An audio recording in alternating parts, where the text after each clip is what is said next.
It has just passed 2 years since leaving Hawaii on Hooligan. I have sailed from Hawaii to French Polynesia to Fiji, all single-handed. It's been about 6,000 miles, I think. Every single westbound mile has been by myself, whether or not I intended it to be that way. This video is going to catch up on the month since I've posted. The last 6 months of summer in Fiji, which has just ended, and the whole 2 years of this trip. I came back into this marina about a month ago to do some boat work, meet up with friends, and get my new drone because my old one stopped working on the way back from Misawa. No idea why, but of course as soon as I got the new one it started working again. Yeah, I was just doing varnishing, oil changes, gear oil changes, all that kind of stuff. I'll roll that footage now. Alright, some guys getting towed in ahead, so I shall wait. Circles.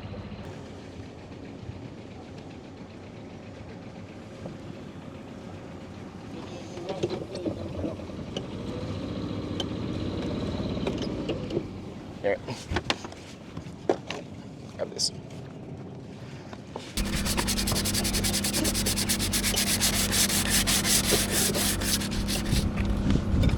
Alright, back in the marina.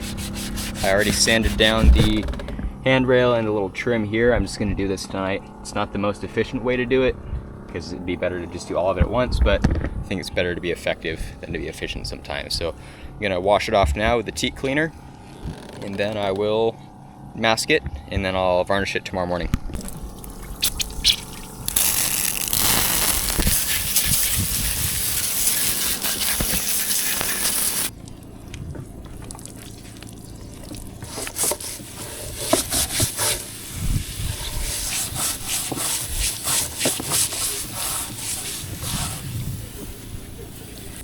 This hatch was disgusting. You can see the black grime coming out of it, but it's all working really well.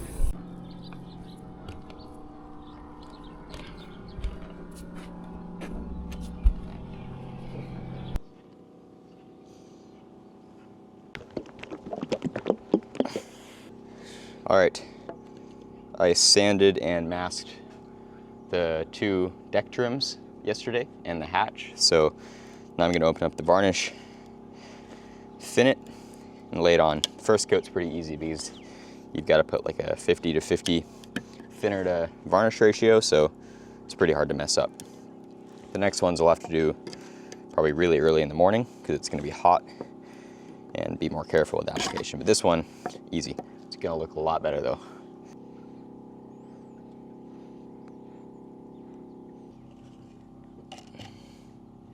Yeah, love this stuff. It's like honey. That's how you know it's high quality. It's lasted really well in the interior of the boat. This stuff's really expensive, but I think it's worth it. I think this consistency is pretty good.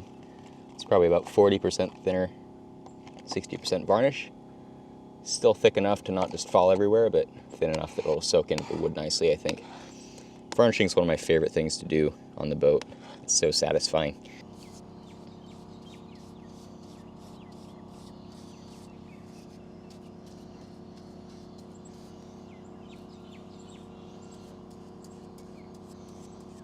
The wood is really thirsty for it, so it's just immediately sucking it all up. Not sure how many coats I'm going to do, but I want them to last for a long time, so maybe 8, 12. I just drained the outboard gear oil. It's looking a bit black, but it's not too bad. I didn't see any flakes, doesn't smell burnt or anything. So I'm just going to flush it out from the top with my little pump thing, and then fill it from the bottom, and I'll be all good.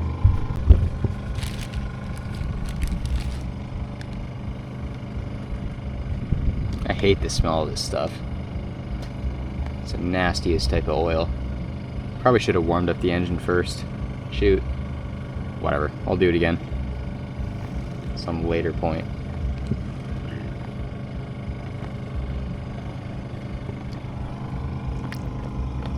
Yeah, it's probably good. I don't think I need to waste too much. Okay, I have emptied it. Now I'm filling it back up from the bottom and go up to the top through here. And I'll put the bottom plug on, put the top plug on, call it good.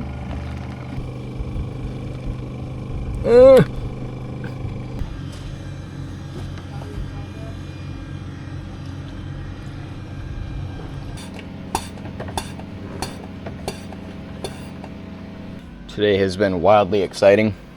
Changed all 4 engine oils. Yoo-hoo! After I finished most of the boat work, I decided not to follow the friends out of this marina that I came in to see because I wanted to finally get ahead of the YouTube machine.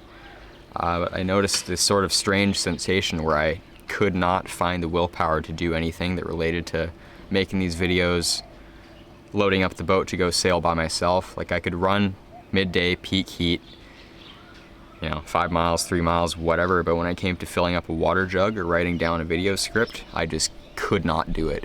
I think this is what could be described as burnout.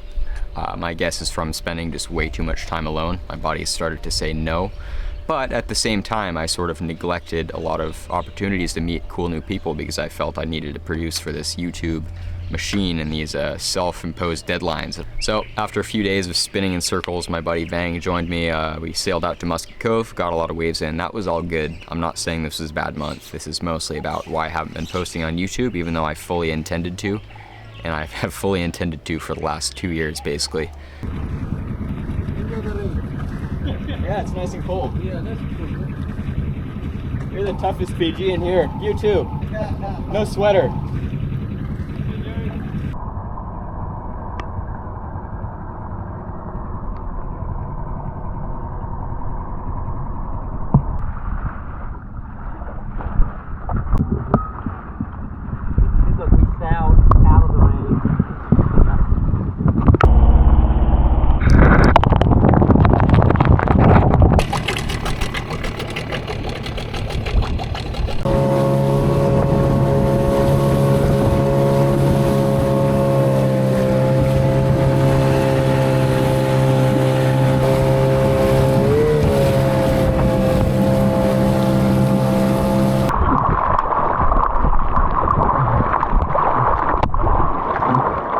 Perfect.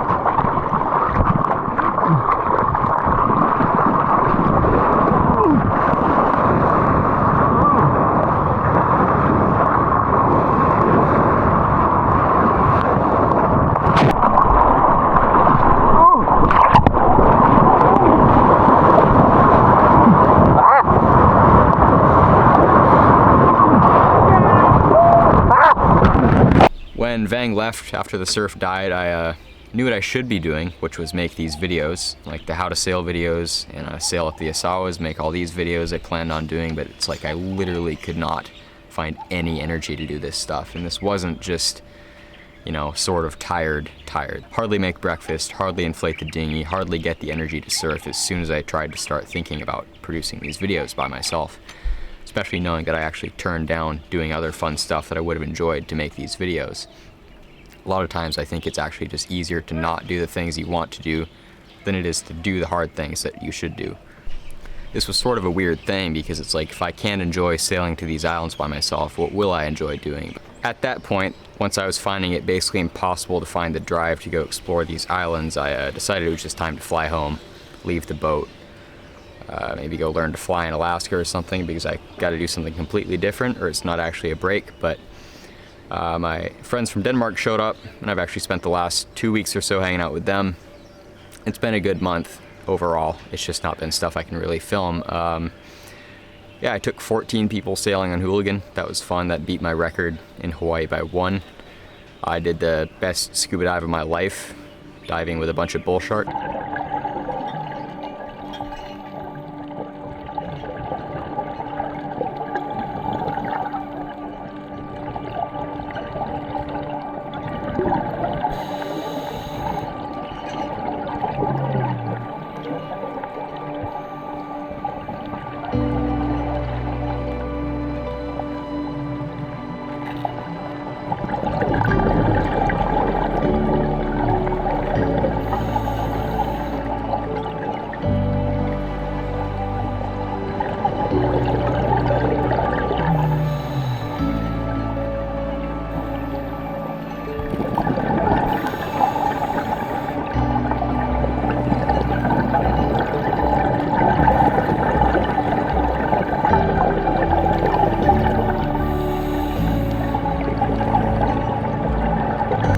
Been in this marina for a week or so now. Got my energy back. It's about as hot midday now as it was at night 3 months ago, which makes a huge difference. I guess the main thing to learn from this is that I just don't enjoy spending as much time alone as I used to. This stuff kind of only works when it's really challenging, and I've done all of it. I've sailed 30 days by myself. I've explored all these beautiful islands alone, which at first was a challenge, sailing to these places, figuring out how to film these videos, but it's not challenging anymore. And when things stop being challenging, it's sort of easy to just go insane when you spend all your time by yourself. What I don't want to happen is just to push through all of this and then make my brain sort of correlate these types of adventures with suffering. Even if the suffering was primarily avoidable by doing things differently, it's not something I want to connect. I've tried basically every fix possible to try to make myself enjoy these solo videos, like buying better equipment, building systems, better habits, reducing friction, all that stuff, but it just can't force me to do something I don't enjoy doing anymore. There's the option to just continue doing harder and harder things, but that's a slippery slope. The plan was to find somebody to sail with after making the 30-day trip to French Polynesia about 2 years ago now. For better or for worse, that's not how that went. A lot of the stuff I've done simply just can't be done with other people. When I left Hawaii, I had basically no sailing experience, and it wouldn't have been safe for somebody else to come with me. Didn't even know if it was safe for me to come with me. Now I'm at a point where all the hard stuff is sort of done. It's not quite as simple as it might look to find somebody to come sail long term. It's a small boat. I can only take one person. That makes things a little bit more difficult, but that doesn't mean I've been trying as hard to find somebody to sail with as I should. I've known for quite a long time that the solo sailing thing is a dead end. I reached this same conclusion about a year and a half ago after spending 6 months in French Polynesia and 6 months ago. And I think a lot of the stuff I've encountered over these last 6 months of Fijian summer has simply just been because I've sort of neglected the bigger source of all these issues. Now I'll talk about what happened over these last 6 months of cyclone season, what I would have done differently, and what I'll do differently in the future.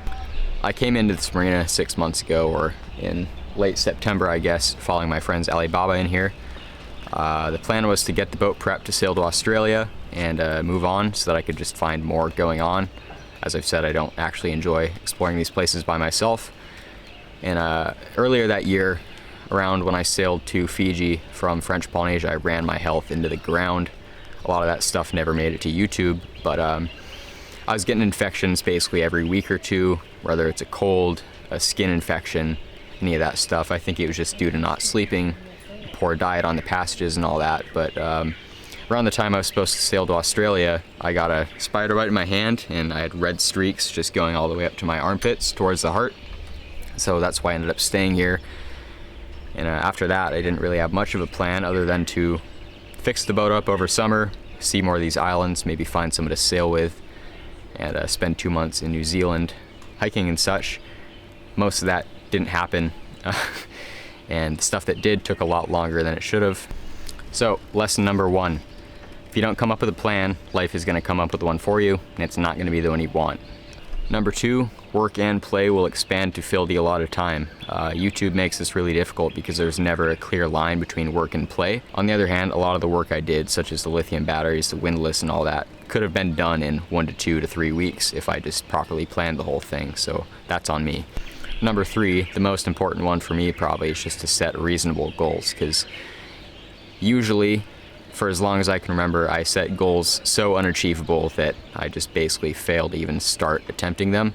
I just gotta set short-term reasonable goals that I can actually achieve, and if I don't achieve them, I shouldn't set more unachievable goals to try to make up for lost time. Number 4, if I'm in a situation so miserable that I can't really see the light, I should just leave. I think this kind of ties in with just not being in Fiji during the summer, but hindsight. 5 is just delegate tasks to free up time and get myself out of those pits. Problem here is that with YouTube, it's not really clear what to delegate, what not to, because working on the boat is a form of work, but you can't really delegate it because if you do that, then you can't film it, which is your other form of work. I'm not exactly sure where the line's drawn there. I don't know what the bigger sailing YouTube channels do, but it's a bit complicated because you can never actually really leverage anything if you have to do the lower level work, even if it's more profitable for your time to go towards making these videos. And yeah, just don't be in Fiji or any tropical climate in the summer. It was so hot that basically after 8 a.m. the day was over. You couldn't do anything, but it was also so hot that you couldn't sleep until midnight. And because my body was recovering, I would take, 10 hours of sleep, wake up at 10, day's already over. It was a really bad cycle and I should have just left. I also could have just not done the boat work because a lot of it wasn't crucial, and done it in Australia after, leaving the boat for 3 months and done something like that, but hindsight, it doesn't really matter. If I wouldn't have repeated some of the mistakes I'd known I was making a year and a half ago, then simply a lot of these issues I've ran into over the last 6 months never would have happened. If I wouldn't have ran myself into the ground, which I knew was going to happen coming from French Polynesia, then I wouldn't have been in Fiji. I would have had different problems, but they wouldn't have been as repetitive as the ones I've dealt with lately. I've known solo sailing was a dead end for a year and a half now, and lessons from the whole trip is nothing is more important than health. Earlier this year, upon arrival to Fiji, I had some fairly shocking experiences. I arrived and I think I had what was lingering strep. My immune system was so beat up from not sleeping that it just sort of won, I think. I don't know if I would have survived without the antibiotics. I'm not trying to be dramatic, that's just how it was. And that strep turned into a big lymph node expansion thing, which went all over Fiji. 3 doctors told me I had lymphoma, so I flew back to Seattle. This is just consequences of doing stuff I know I shouldn't do, I guess, but it's not cancer. That's just an example to show that none of these other silly little problems matter when you think you have cancer or something like that. So health is #1 priority from now on. Life is better with people. Really the only things I have good memories of doing by myself are the really hard things, like the initial boat work grind before leaving Hawaii, the long passages. I have basically zero recollection of, anchoring in some random bay by myself, no matter how beautiful. I do have memories, however, of anchoring in those same places with other people. The problem there is just that the YouTube sort of directly competes with the stuff that you actually want to do. As I said, though, the problem here is that the stuff that used to be challenging is no longer challenging. Like the 30-mile trips I would do across the Hawaiian channels used to feel like, grand adventure, which they still are if you're doing this kind of thing and starting out. It's still cool, but it just doesn't seem challenging anymore. So once you lose that challenge from doing all this stuff alone, it's just no longer enjoyable, at least in my experience. Also, producing videos as a channel for ambition just doesn't work, because the moment you're doing something only to make videos, your whole life turns into work, you burn out immediately, and it just doesn't work. So I guess lesson from that is to make videos that I enjoy making, otherwise they're not going to be sustainable ever. Also, without focusing on some bigger goal, like, crossing the Pacific by myself, if the goal is to YouTube, every little small hiccup is going to feel like an insurmountable problem, which doesn't work either. Biggest one of all, there are no such thing as shortcuts. If you don't respect the fundamentals, they'll come back and bite you in the ass every single time. All of the stuff that's happened to me has been due to this. It's like sort of trying to get the Pacific crossing over with, or the Central Pacific crossing over with, is the cause of the health problems. It's the cause of the boat problems. And I knew that. I knew it could happen, and I did it anyways. So that is a shortcut, and that bit me in the ass. So the dilemma now is that I know I don't enjoy exploring these places by myself anymore, but I also don't want to burn through them on the way going somewhere else. These are some of the best places on the planet, and to waste them is just shameful. So I'm not willing to do that. I kind of burnt through the whole of the Central Pacific, a lot of French Polynesia, simply because I didn't think I could find someone to sail with in those places. I don't have that problem anymore, though. The other dilemma is that I want to produce these videos consistently, to document my life and make an income, but when you're not enjoying the source of these videos, because they're a lifestyle channel, it's basically impossible to make them. Otherwise, it would just be me growling the whole time, which is why this last month I haven't been posting, and probably why during a lot of this trip I haven't been posting on YouTube. And I don't spend most of my time alone. It's just that I'm not willing to shove the camera in the faces of the friends and the people I spend time with. Good news is, of course, that I'm no longer in a situation that's inhospitable for another person on the boat. All the big boat work's done. I've proven I can mostly safely sail this boat all over the world. I'm getting a life raft soon. Cyclone season's over, so I can find someone to sail with now, and that's the obvious fix to this problem. My current plan is I'll buddy boat with my Danish friends for the next few weeks, explore the Asawas, Namena Island, all those places, do diving and whatnot, and then I'm gonna go visit my parents for a few weeks, haul the boat out, do some work on it when I come back, and then by July, hopefully I'll have found someone to come sail on the boat to explore the more remote places with. And if not, then I'll just keep going to Australia, stopping at Vanuatu, New Caledonia, maybe Solomons, and so on. That's gonna be it for this video. Thanks for watching. Hopefully this didn't come across as a big whine fest. I'm just being honest about my experience out here. I know a lot of people won't be able to relate to this, and I know some can, even if you're not sailing in the South Pacific, so I will